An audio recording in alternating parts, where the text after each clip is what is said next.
Welcome to Savage Minds. I'm your host, Julian Vigo. Today's guest is Amit Singh, a postdoctoral researcher at the Centre for Social Studies at the University of Coimbra in Portugal. His research is focused on Hindu religious populism and its use against Christian and Muslim minorities in India. Amit is also a SIL Fellow at the Tokyo Foundation for Policy Research, Japan, and a holder of a Slovakian National Scholarship. His most recent articles are Hindu Religious Populism Against Religious Minorities, Cases of Christian and Muslim Minorities in India, published in Journal of Dialogue Studies, and Comparing Hindu Nationalism with Slovak Nationalism and its use by radical right against minorities in India and Slovakia, published in Society and Culture Development in India. His latest book is An Approach to Hindutva in India, published by Bharatiya Prakashan. I welcome Amit Singh to Savage Minds. I am excited to speak to you because of all the subjects I have written on, and I have covered this because of what happened at the University of Baroda with a colleague of mine many years ago. He was the chair of the art department, and he was basically no platformed by the BJP, and his job was put into peril.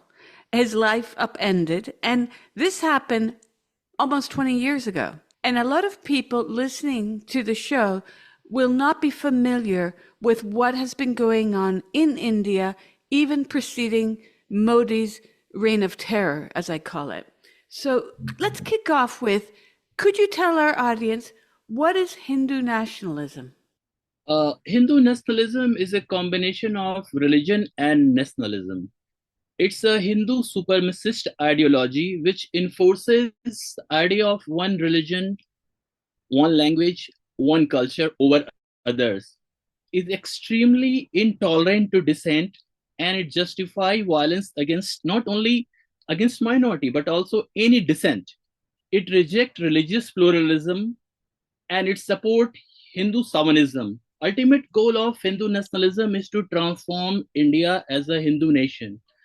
And currently, RSS, Rashtriya Swayamsevak Sangh, is a staunch supporter of Hindu nationalism and ruling India through its political front known as Bharatiya Janata Party, which is basically led by Hindu nationalist Prime Minister Narendra Modi. So Hindu nationalism basically has a roots during pre-colonial era, and during the colonial times, it boosted, but in post-colonial India, it really get revived under the RSS and Hindu Mahasabha. These two groups were known as a hardcore Hindu extremist group, and RSS survived till now and currently has become a hegemonic force in India and supporting violence against minorities and any dissent actually. So Narendra Modi is basically just a bearer of Hindu nationalist and applying Hindu populism also, and basically targeted all this policy of RSS towards religious minorities. India, according to the last census, is 79.8% Hindu, 14.2% Muslim, 2.3% Christian, 1.7% Sikh, and then there is a 2% group that is composed of Buddhists, Jains, Zoroastrians, Jews, and Baha'i. What has happened over the last several decades that has first led to the persecution of certain minority groups, and I'm thinking to, in fact, the riots in Gujarat, and what effect did that have on the rise of Modi to power? Okay, so Hindu nationalists believe, as I said, it's a supremacist ideology, and it enforces the homogeneity of Hindu practices over others. So, by the definition, only Hindus are considered the loyal son of the land. It means they are only the true son of the land, that is India. And Christians and Muslims, they do not fit in this category because their holy land lies outside of India. So that's why in the eyes of Hindu nationalists, Christian and Muslim are always traitor and enemy of the state and disloyal to the nation. Therefore, Hindu nationalists do not accept the religious equality, and therefore they do not treat Muslim and Christians equal. Therefore, they resort violence against them. When Narendra Modi came into the power, when he was the chief minister of Gujarat state, Godhra riot happened, and afterward numerous riots happened under this Hindu nationalist forces actually. Yeah, 2002, and after that there was numerous riots like in Bombay and recently in Gurgaon in 2023, in Delhi 2020, and before that there was series of riots which is conducted by RSS. RSS is basically a Hindu fundamentalist organization. I can call it a Hindu extremist organization. Was established in 1925 in Nagpur, actually. So its job was basically to make India a Hindu nation, and it came against the Muslim fundamentalists during those times, and it never participated against Britishers, and it always supported the colonial policy and believed in when, and in fact, RSS was opposed against the freedom of India. Therefore, it worked with Britishers actually. So during the when India was colonized, RSS worked with the Britishers, and also it supported riots, especially it conducted many program against Muslims.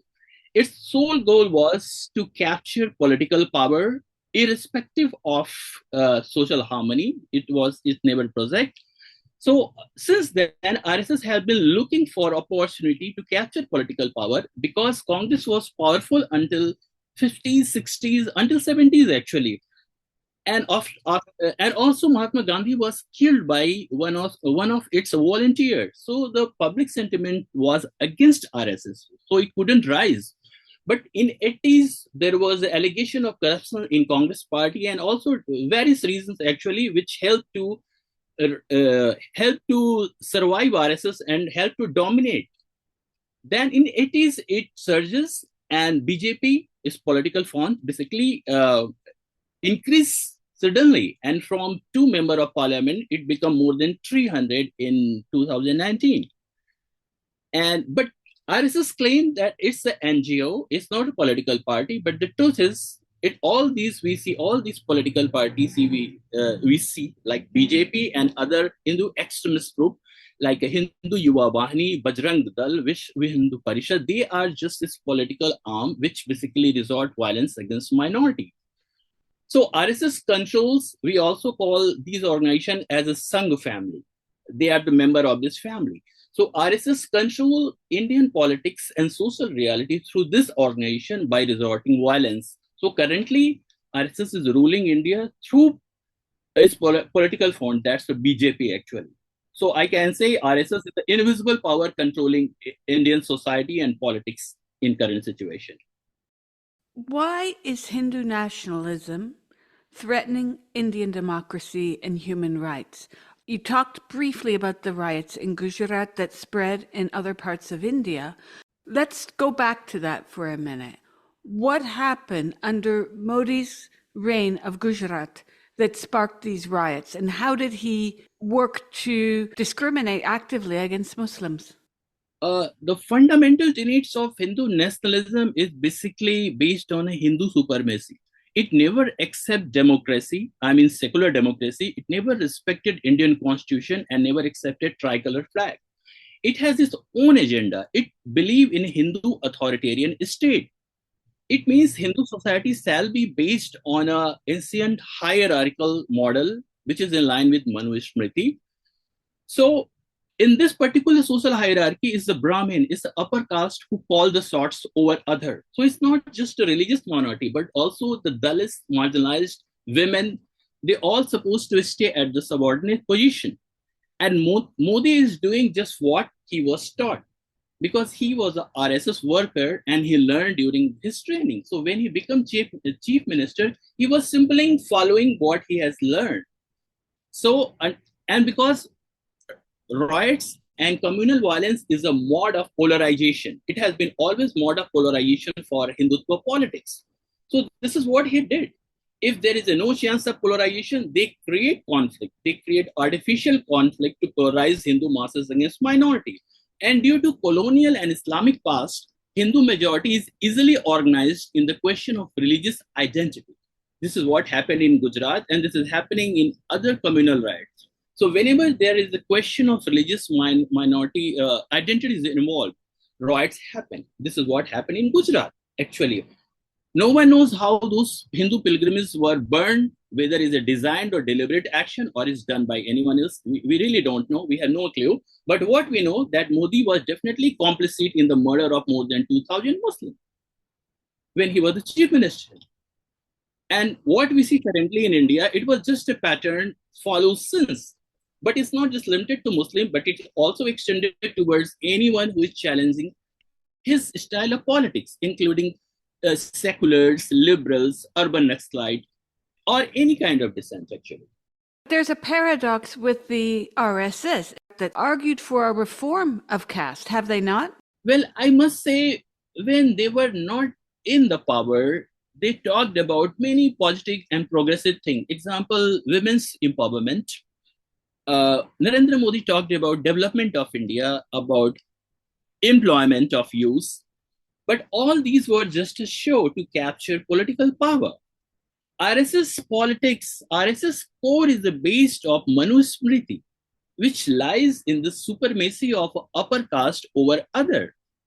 So what we see basically is just a method to capture people's attention and to polarize masses actually. But they would never ever try to change the core of traditional Hindu hierarchical society that is based on the caste system. And in caste system, clearly classify people according to their birth. So it means the upper caste like Brahmin and Kshatriya shall stay as the master of the society. And this is very, very clearly seen in current situation in the rise in the attacks against Dalits and Muslim. Almost every day we see Dalits is being beaten by upper caste Hindus actually. And this is happening in the complicity with the state because state police is not taking action against those who are perpetrator actually.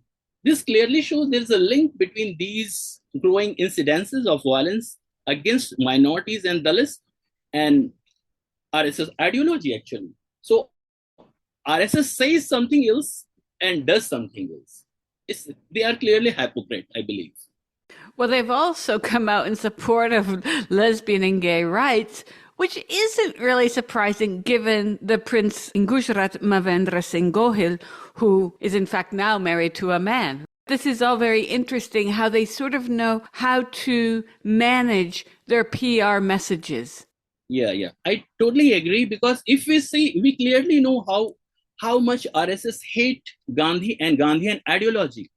But if we notice, we see when Narendra Modi goes abroad, what he does, he talks good about Gandhi because they have nothing to show. Because they have not contributed any positive to Indian history. So they talk about Gandhi and Narendra Modi garland Gandhi's statue. Even Indian embassies are organizing programs on Gandhi, but not on Savarkar. Because this is the India's image. India is known with Gandhi's peacefulness. Hindus society so far was known for its peacefulness around the world. But now this is changing under Modi's influence. So I rather say these are just tactics to confuse people. The fact is RSS is a conservative extremist forces and fundamentally changing Indian society and politics. So what they are saying is just a false. They have nothing to do with any progressive or modernity. All they want to capture power and to maintain status quo of the Hindu society. That's all. You mentioned they've done quite a bit of damage. Give us some examples of what that is, because a lot of people don't follow Indian politics. What can you give as examples as to what Modi has directly done to discriminate, especially against Muslims? Muslims have been his number one target. Well, I must say the damage has been done at various levels, not just a political level or institutional level, but also at social level. So I must say Modi politics is related with Hindu polarization, Hindu religious polarization. And it has divided societies in the enemy camp. And because under his policy, Hindu majority has developed apathy towards the religious minority, a kind of Nazi-like consciousness, which is a morality of violence justifying against minority, which is basically resulted in mob lynching of Muslims, Christians, vandalization of churches and mass.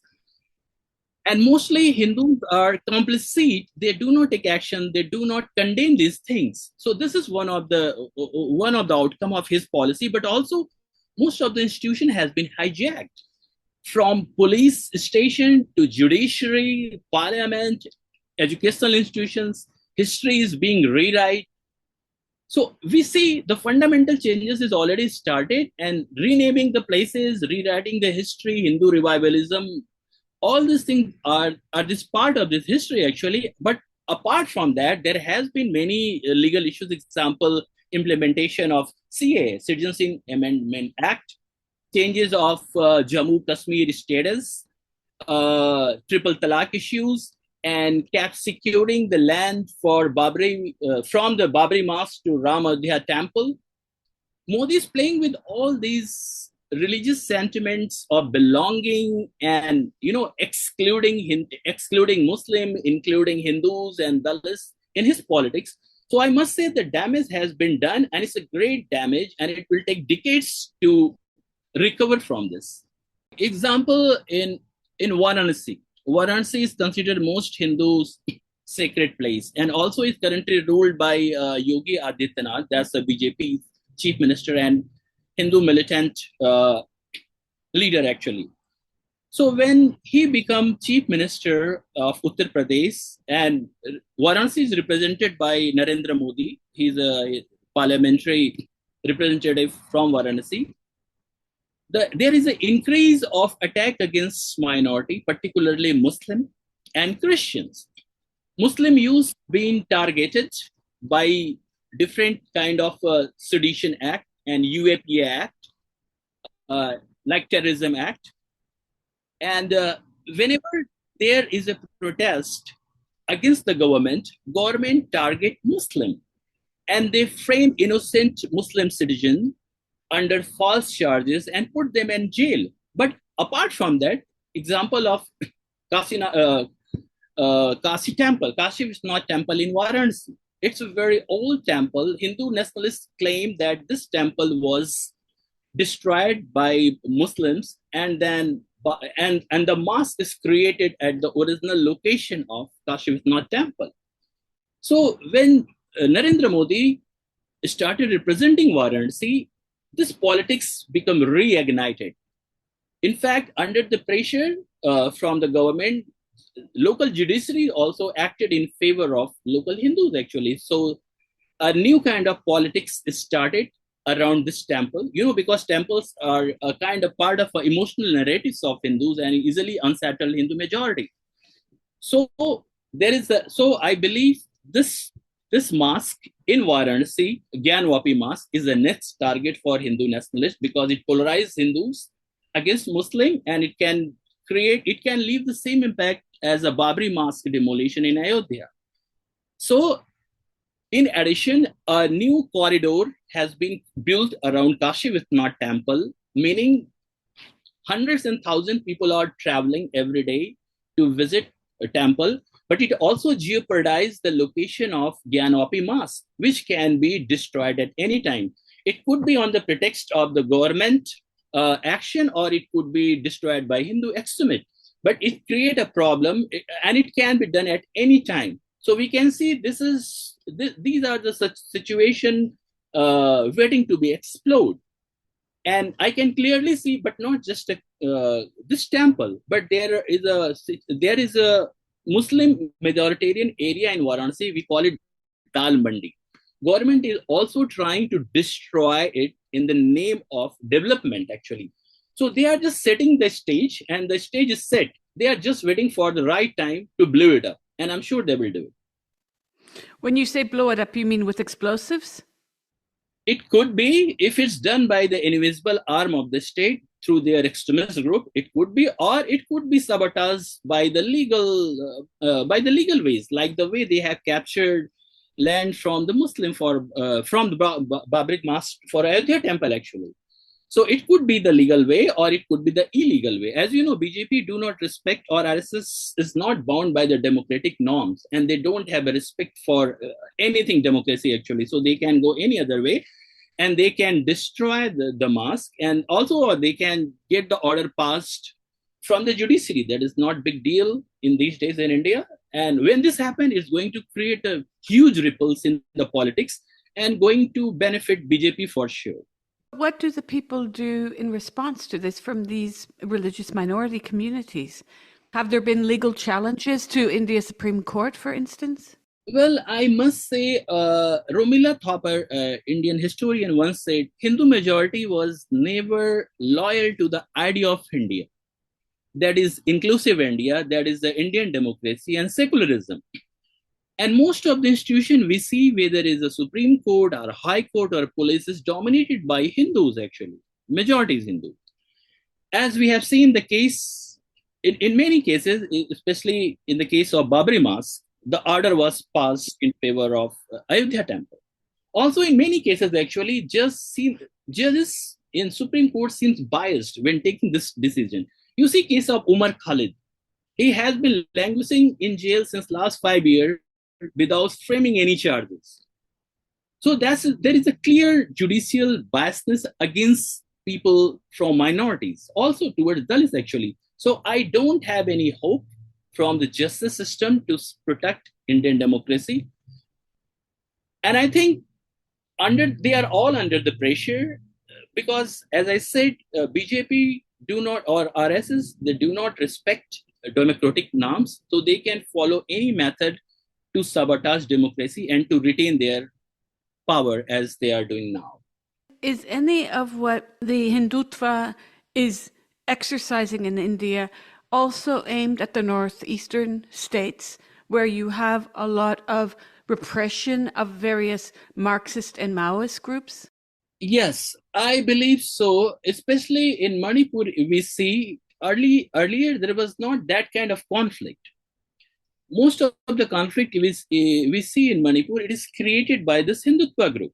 As I said earlier, wherever there is no conflict, BJP created. Not by just creating a conflict between Hindu and Muslim, which is based on the religion, but also different ethnic group. Example, caste versus caste. It could be. In Uttar Pradesh, they basically create the conflict between Yadav and Brahmin. So same thing was done in Manipur. And in other areas, I'm not very well aware of the Northeast, but especially in Manipur, I know that there were, and also in Assam, this clearly BJP Chief Minister Hemant Soren is taking action, which can basically result politically benefit them, but of course at the cost of innocent life, because they have been always biases towards Christians, towards Muslim, and whatever RSS or their supported Prime Minister Modi, including Chief Minister, take action, it always in the favor of Hindu majority. And I said they don't believe in peace because peace will bring no result for them. They need conflict to stay afloat in the politics. If there is no conflict, political conflict or religious conflict, their days are numbered. They cannot survive without creating any conflict. This is what they are doing in Northeast, and they are doing in North already, and possibly in South, they are waiting for the right situation. Let's talk about the situation in the north, and especially that of Kashmir, because this is something, again, that readers will probably see in headlines, in international broadsheets, but they won't really follow it. Can you give a brief history of what's happened in the north? Well, the history of North, especially Kashmir, I think it goes back to 40s and 50s earlier. There was a problem. There was a problem between Hindu and Muslim for sure. And of course, it was supported by our neighbor Pakistan for time to time. But situation was not so bad as currently now, because Hindus and Muslim, despite of all this conflict between them, they were living peacefully. But since BJP came into power, I mean, with this support, they started encircling that. And as we know, the idea of Akhand Bharat is always their aim.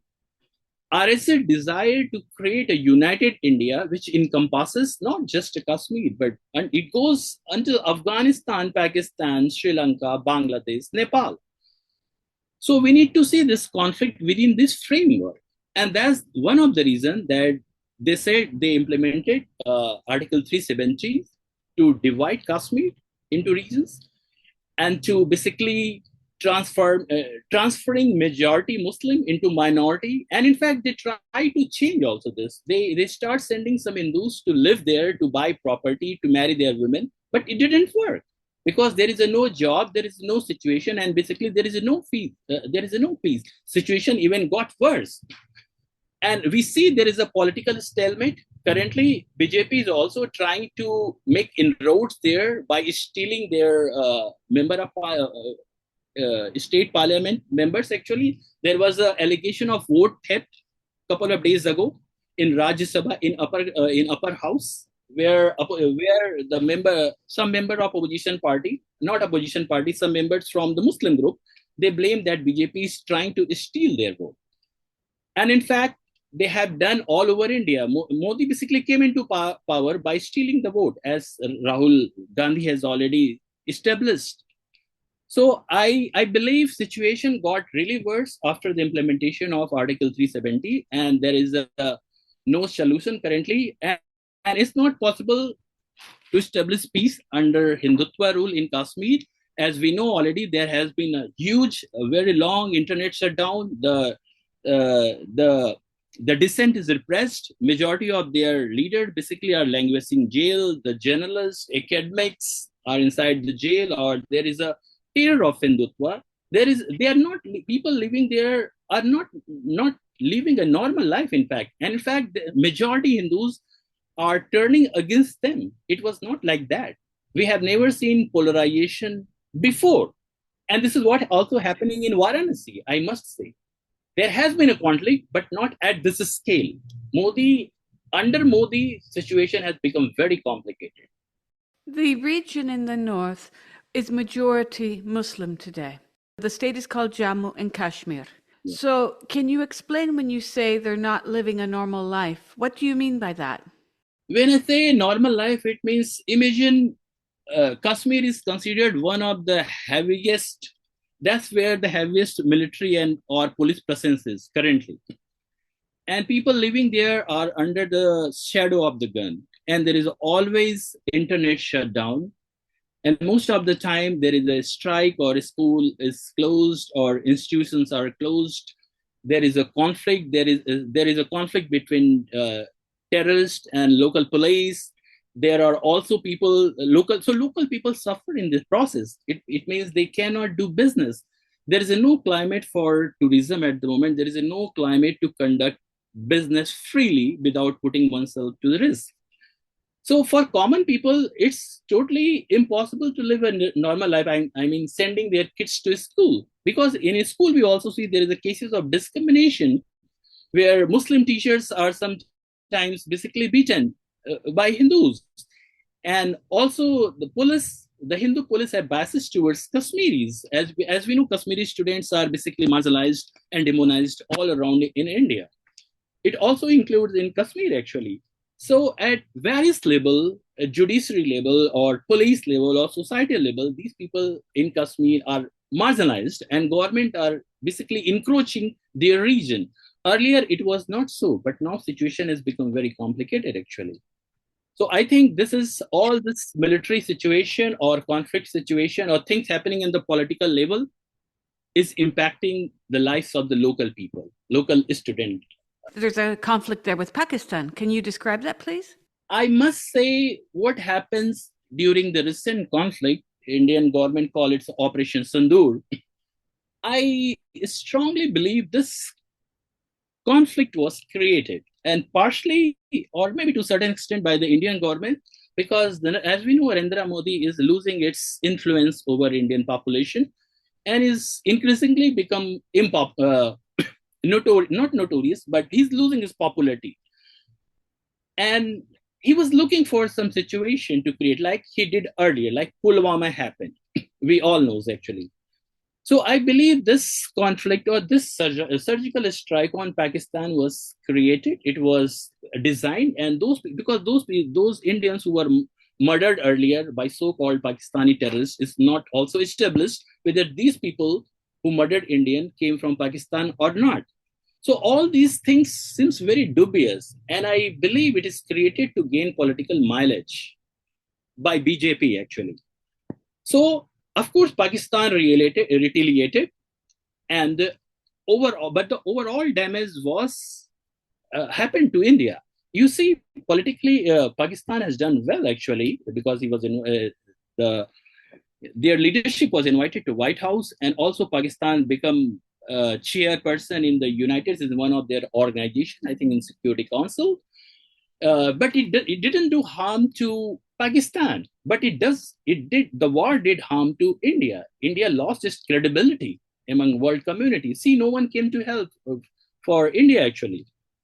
So conflict under Narendra Modi with Pakistan, I think mostly was fabricated by the state just to survive their political life, I rather say, because they haven't done any good thing to Indian politics or economics or society. So it was a diversion tactic actually. And I think Pakistan, there was a time when there was a lot of terrorists. They used to send a lot of terrorists to India. There was a situation before 1989, 90s was very terrible. They killed many Hindus. And that's the reason many Kashmir Pandits fled to other part of India. They left Kashmir. But there was a relatively stable peace.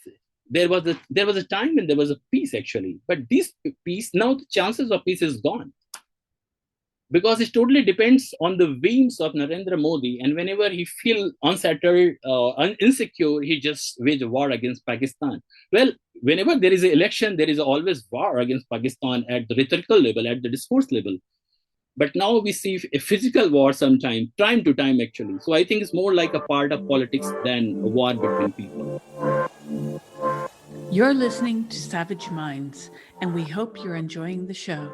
Please consider subscribing. We don't accept any money from corporate or commercial sponsors, and we depend upon listeners and readers just like you. Now, back to our show.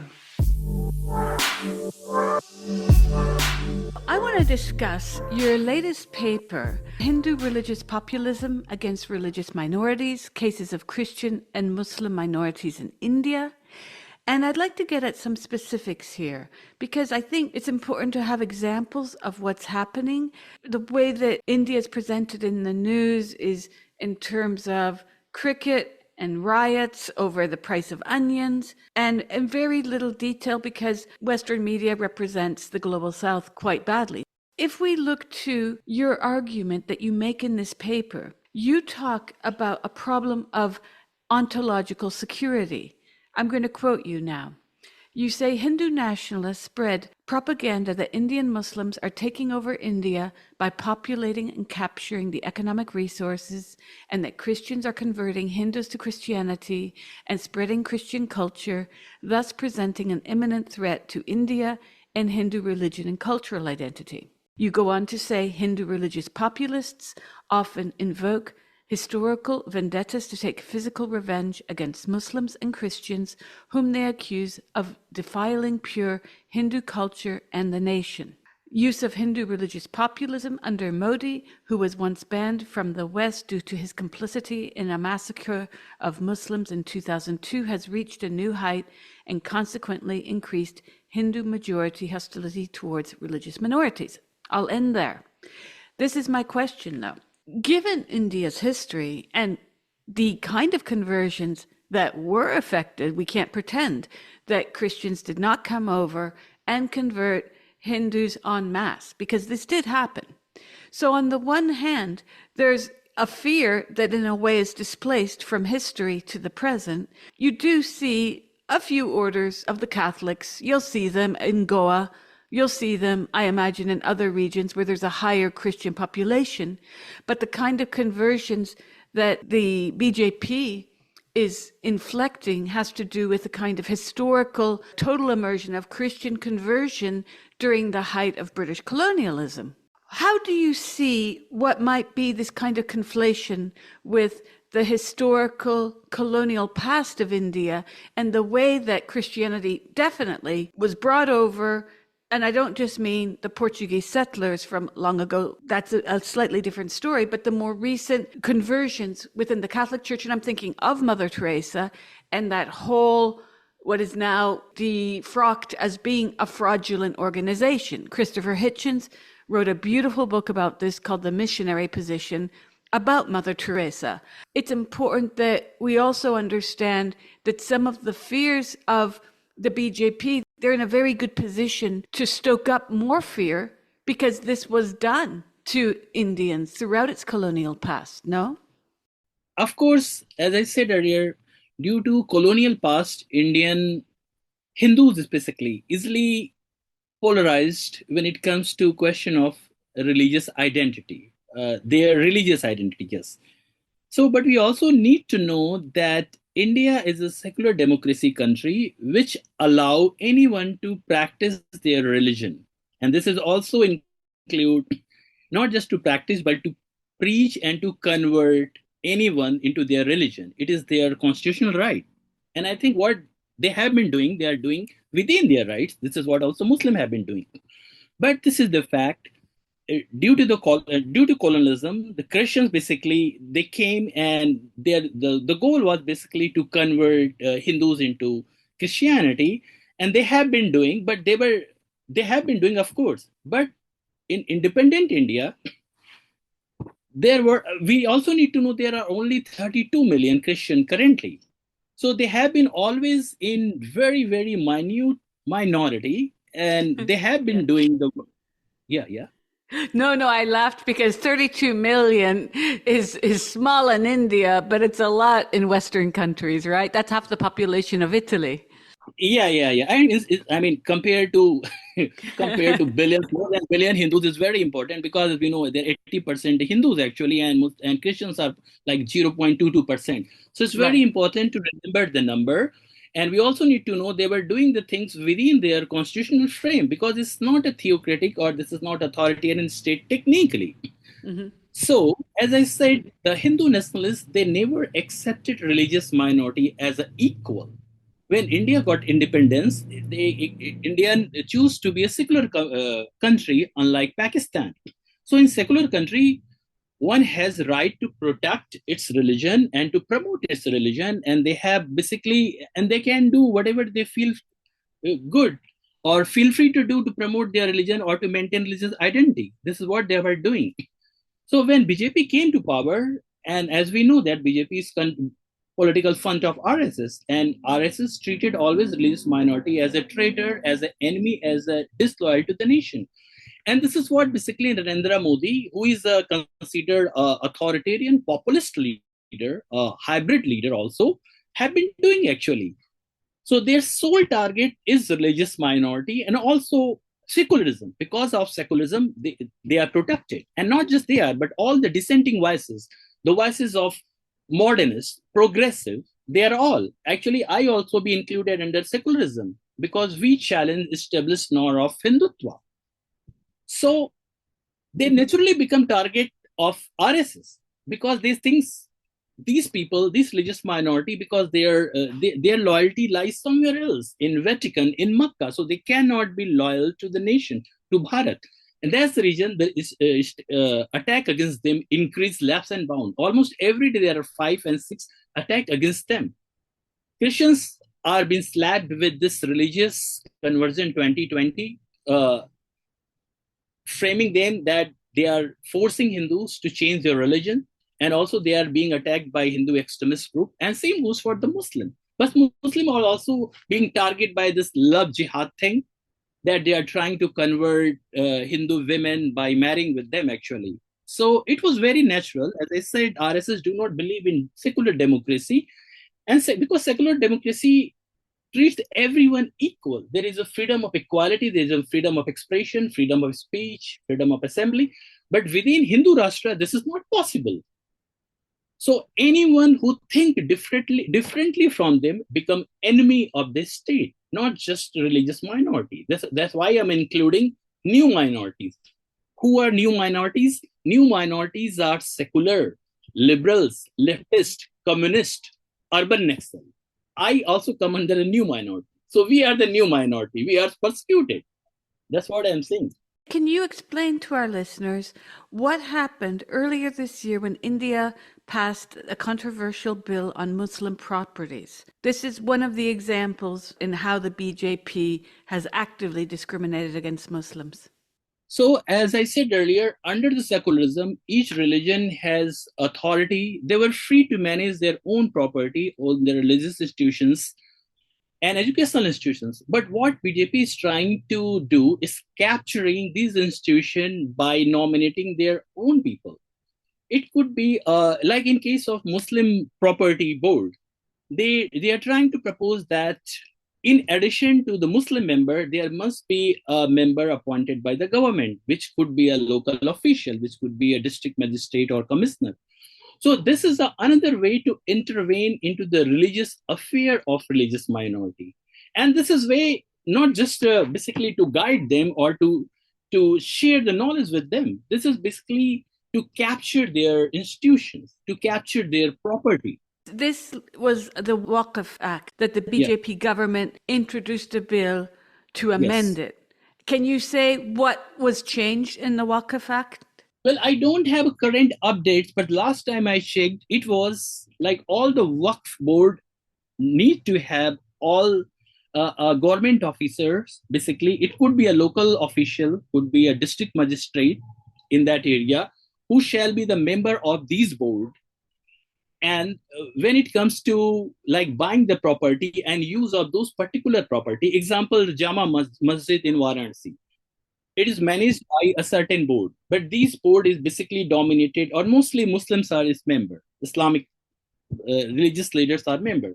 But now it will be shared by a government officer. There must be a government officer who shall be the member, and it means these members can vote and also intervene into the religious affair. But I think there was a Supreme Court decision on this. So currently the situation is hanging in balance. There is not 100%, I rather say the decision is being awaited. I think there is no final decision yet. So I am not aware of the current situation. The Waqf is a charitable or a type of religious donation made by Muslims for the benefit of the community.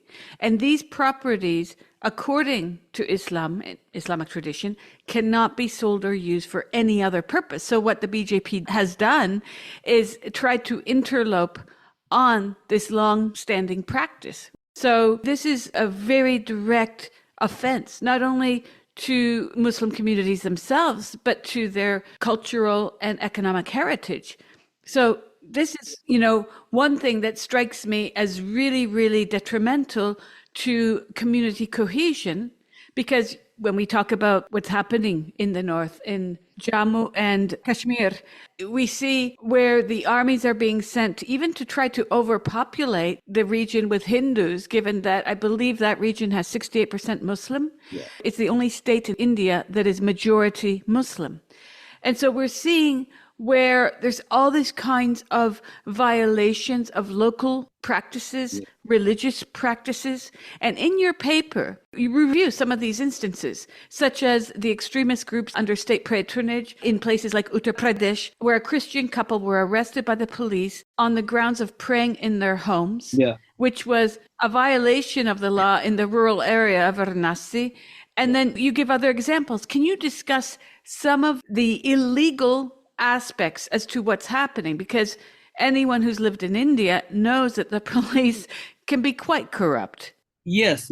So what's happening, these kind of incidents happening in the rural area actually, because that's where most Dalit people or people from the lower class are living actually. So what happened during the Sunday, these people, they gather in their houses and they do prayer together. So sometimes even two people are praying together. Then what happened? The local vigilante group, it's not the police, it's a vigilante group. They go there and they create ruckus and they go to the police and complain that these people are trying to convert Hindus into the Christian.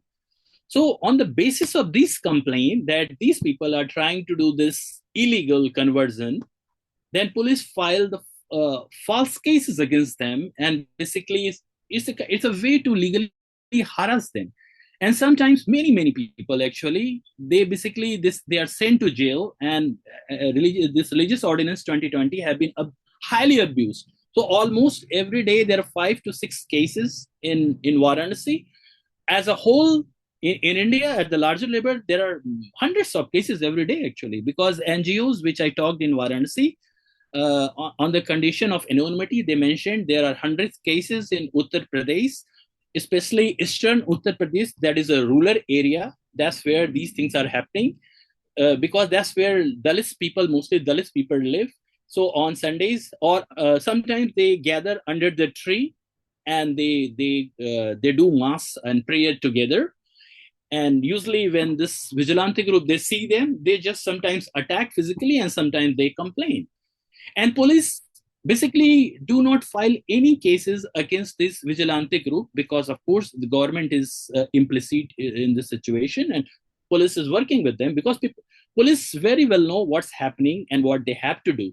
Because according to one of my respondents, that police have a strict direction from the Chief Minister of Uttar Pradesh that there shall be no mercy towards the Christian, and they have to file the cases even if there is no cases. And same thing happened with the judiciary, because these people, the Christians, when they go to the jail, sometimes there is no bail, and if a judge dare to give them bail, the judge is being transferred to the next day. So, and this is happening currently actually. This is very up-to-date situation. In your paper, you go over other aspects of what the effects of this kind of violence, be it a rhetorical violence, even hate speech, which is a concept that I really have problems with, to be quite honest, because we're seeing the detrimental effect of what hate speech means in the West, which is basically censorship 2.0. You detail the distress that Muslims and Christians and other minorities experience. You've talked a bit about people being beaten up. In all fairness, I have a cousin whose wife was a journalist for the Times of India, and she was telling me about how her editor would use physical violence against journalists. Again, it's really important to understand that a lot of what will happen, not even in a minority context, is also par for the course in India, because your human rights record and the laws are still not protecting people, because people want their job. At the Times of India, they're going to shut up because they know if they go to the police, they don't have a job the next day. Yeah, that's true.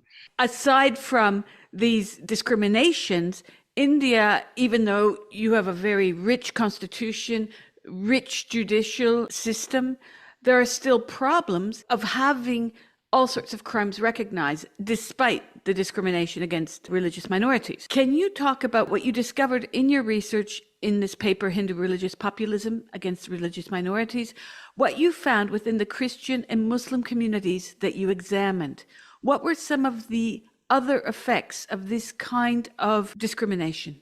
Okay, well, in general, this kind of discrimination, of course, end into various there are various outcome at the multi-level action. There are multifaceted outcome of this situation. So, but I rather talk about specifically to Varanasi. What happened? Varanasi is known for its Ganga Jamuna Tehzeeb. It means there was a culture of religious harmony, Hindu-Muslim brotherhood for a very long time. Although Varanasi is associated with the Hindu city, but it is also a city of resistance. Varanasi city of Kabir and famous poet, Kabir was a very famous poet, and Premchand. These people, they fought against Hindutva conservative forces in their poems actually. Also, there were many politicians agreedly. In fact, before 1980s, Varanasi was a center of communist, liberal, and socialist politics. But after Babri Mosque demolition, things has changed. So, under this Hindu populism, what happened? Well, Hindu nationalism has been always anti-minority, anti-secularism. But under Narendra Modi, Hindu nationalism took a populist turn, and populism as a discourse divide population into enemy camps. So one is us good, that is the Hindu, and another group is a bad them. They could be evil, there could be other, and basically in other is Christians, Muslims, and dissenters. So when use of this religious populist discourse went into the media, it basically polarized people. It changes the fundamental reality on the ground. Hindu and Muslim or the Christian, they have never polarized to the such a certain extent as now in Varanasi and possibly all over the India. So there has been riots many times earlier. Varanasi is known for communal riots, but since Narendra Modi started representing Varanasi, the situation has changed beyond reparation. So I must say the polarization has touched the all-time height. The false cases, the violence against religious minorities has definitely went to the roof.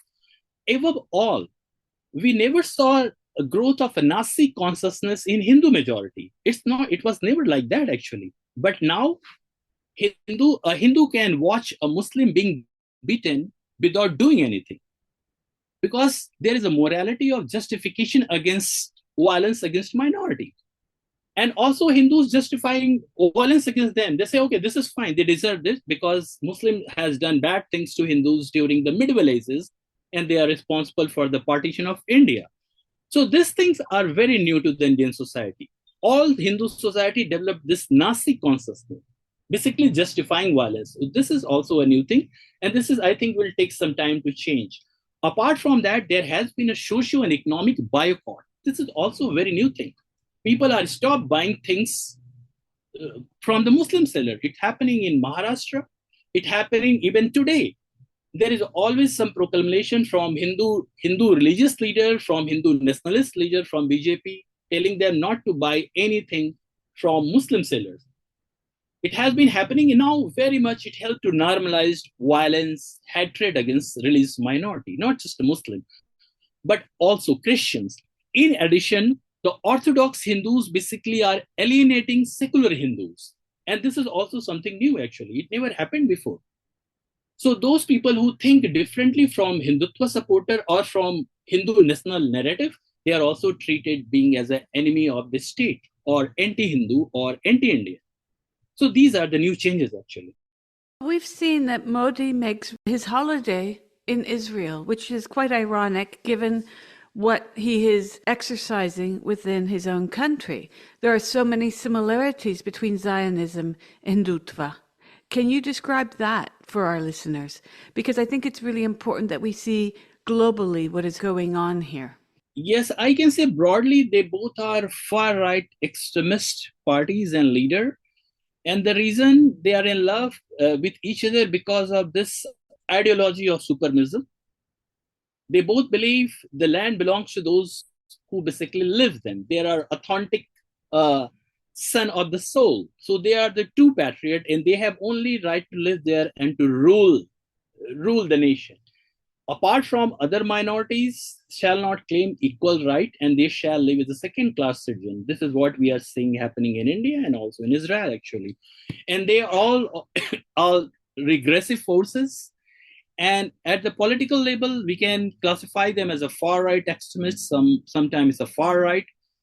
And they are all have this penchant or fascination towards the traditional roots, to go back to the history, towards a history revivalism, to manipulate the facts, actually. And they have headed towards the liberal ideas, towards modern democracy, towards liberal democracy.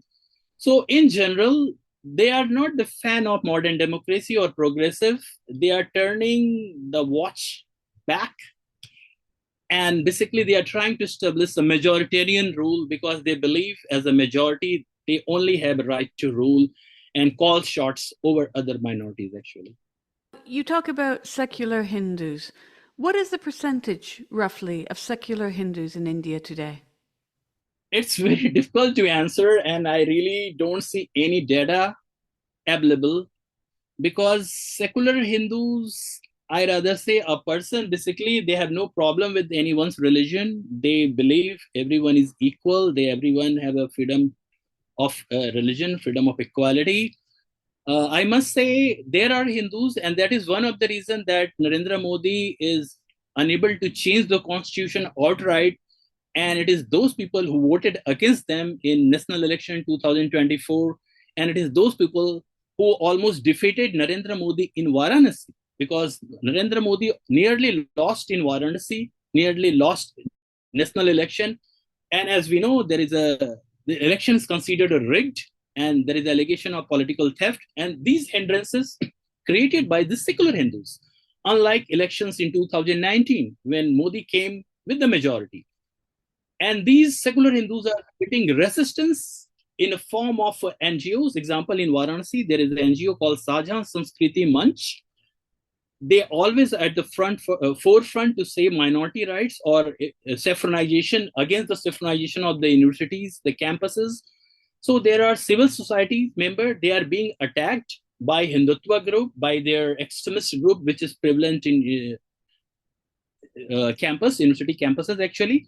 So they are sometimes they are individual efforts, sometimes they are group effort. They are feminist, and they are educationist, activist, students, secular, liberals. There are different names, but I rather classify them, and they are fighting against to save Indian democracy and secularism, because without this, India won't survive geographically or culturally for a long. It's a glue. Secularism is a glue which club together all the different forces into one. And that's the unity in diversity, and that's the beauty of Indian democracy. So it is those secular people who are resisting, and because of them, Hindutva are still afraid, because diversity is a unity in diversity. It's a diversity, heterogeneity of India that creating a resistance against the Hindutva's homogeneity project, because Hindutva enforces homogeneity of Hindu practices, symbols, cultural myths. And it is impossible because India is so diverse. It's constituted of so many religions, ethnic groups, so impossible for Hindutva to frame them all in one. And I think those are secular Hindus are fighting against this ideology. But things have changed a lot. I remember when I first went to India in 2003, and my family's there, so I was going before the pandemic at least every 2 years, if not more frequently, and living there at times. There was a point when the Supreme Court Justice, the Chief Justice, was a Christian. There was a Sikh who was, I believe, the president, right? And so you had a great divergence of who was representing the people of India at the highest levels of power, if you recall, around the mid-noughts. What has changed since? Well, one of the reason is, as I said, the populist. One of their goal is to hijack institution. And it's not just the cultural institution. It's also government institution. It includes judiciary, police, and other institution. This is what we see currently, actually. So those judges who favor government, who favor Hindutva ideology being promoted, we can see current example of the head of the National Human Rights Commission, who basically give land to Ayodhya, actually, transferred the land. Sorry, I couldn't remember his name. But this is not just an exception. It has become a norm. And this is one of the reasons, actually, BJP's, when Narendra Modi came to power, third time, he basically barred there were 3 members in election commission. So they're supposed to be 4, actually. So he said, no, the Chief Justice of India cannot be the member, only the 3 members. So Prime Minister, a leader of opposition, and another minister of his choice, actually. So he effectively muted the dissenting voices.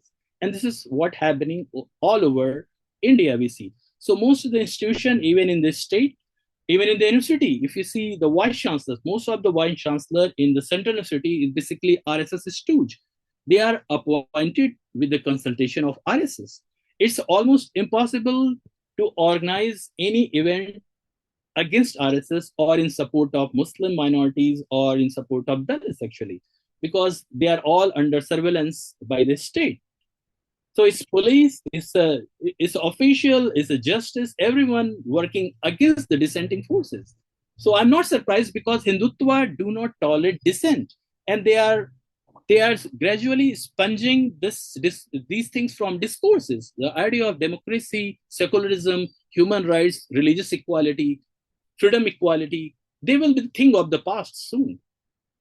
What do you see as a possibility or some of the possibilities of resistance against the Hindutva? Well, the resistance currently going on, and it's going on at different level. At local level, I saw in Varanasi, it's happening. As I mentioned earlier, Sanjha Sanskriti Manch, an organization working to protect the constitutional rights of religious minority, but also there are other organizations. There is a institution called Sarv Seva Sangh. It was a Gandhian institution which was bulldozed by RSS because, as we know, RSS is against Gandhi's principle. So many people basically fighting against to reestablish this institution, to rebuild this institution known as Sarv Seva Sangh in Varanasi. So they are taking a foot march from Varanasi to Delhi, which is almost 900 kilometers by foot. So at local level, people are mobilizing, but people are also afraid because, as one respondent told me, before 2024, it was easy to protest using Gandhian method. But this government do not respect democratic norms because people, those who are joining protests are sometimes, well, most of the time are falsely slapped charges against them. Could be sedition law, it could be terrorist law. So people are really afraid because of this brutal method to suppress dissent. But when we see at the national level, the leader of opposition, Rahul Gandhi, I think he really made a great change recently, starting from his United India March in 2022, which he took by foot from Delhi to Kashmir, and it really mobilized people. They came into support of unity and diversity to protect the Indian constitution, to protect secularism, Hindu-Muslim brotherhood. And he was benefited in one of the election in Karnataka actually. And currently there is another movement is going on, basically the allegation of vote theft in Bihar election, as we know. And this is also mobilized people against this vote theft by Narendra Modi government. I'm very sure he became prime minister by basically stealing the vote, because this claim has been established not just by Rahul Gandhi, but by other NGOs like ADR and some individuals. They said election was rigged on 79 seats in Lok Sabha election, in the last election. So with this dubious credentials, it already shows that resistance is getting stronger. And now there are 240 members of parliament in the Indian parliament, whereas majority has gained seat. So BJP is no longer majority party. They are working with support of other two parties actually. So they are not in a strong position like earlier. So that's the reason they cannot implement many laws by their whims. They have to consult with other partners actually.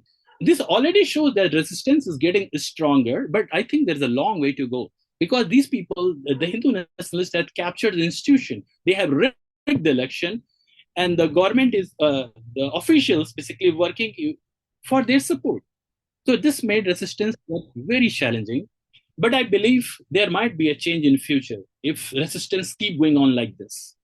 Given that the Muslims represent roughly 16% of the population, they have lost seats in parliament. Now they only have 5% of the seats in the Indian parliament. Is this also a result of the social discrimination against Muslims? Clearly, I definitely believe that's so. Because as we know, BJP has not a single, they have not nominated a single Muslim into parliament.